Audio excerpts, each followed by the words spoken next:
ઘણીવાર એવું બને છે કે વ્યક્તિ કોઈ જમીન ખરીદે છે તો એ બિનખેતીની હોય છે અને બિનખેતીની જમીન ખરીદ્યા પછી એના નામ પર દસ્તાવેજ થઈ જાય છે.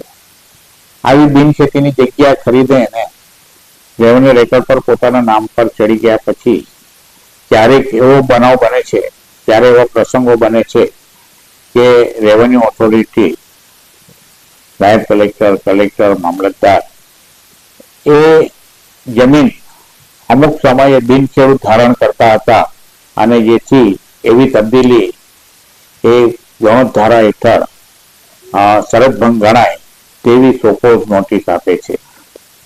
નામદાર ગુજરાત હાઈકોર્ટે Ravichandra Manekchand versus state of ગુજરાતના કેસમાં ઠરાવ્યું છે કે એકવાર કોઈ જમીન બિનખેતીમાં ફેરવાઈ જાય, કન્વર્ટ થઈ જાય, એક કોઈ જમીનને બિનખેતી માટેની પરવાનગી આપી દેવામાં આવે, ત્યારબાદ ખેતી અંગેના તમામ પ્રશ્નો અંગેનો અંત આવી જાય છે.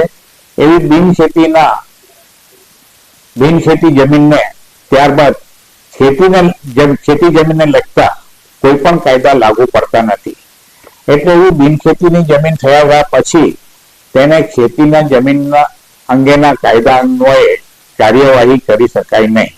આમ બિનખેતીની પરવાનગી મળી ગયા પછી કોઈ રેવન્યુ ઓથોરિટી એવી બિનખેતીના થયેલી જમીનને કોઈ ખેતીના કાયદા અંગે કાર્યવાહી કરી શકે નહીં.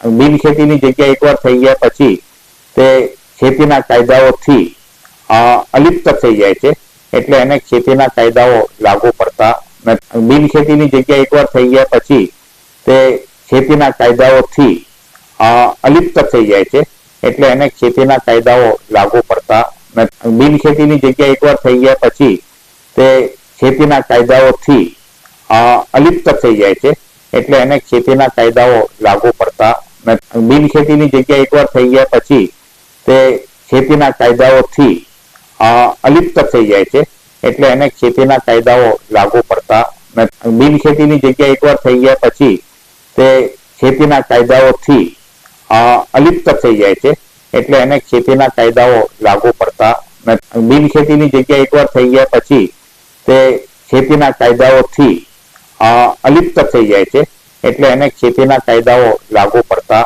નથી. બિનખેતીની જગ્યા એકવાર થઈ ગયા પછી તે ખેતીના કાયદાઓથી અલિપ્ત થઈ જાય છે, એટલે એને ખેતીના કાયદાઓ લાગુ પડતા નથી. બિનખેતીની જગ્યા એકવાર થઈ ગયા પછી તે ખેતીના કાયદાઓથી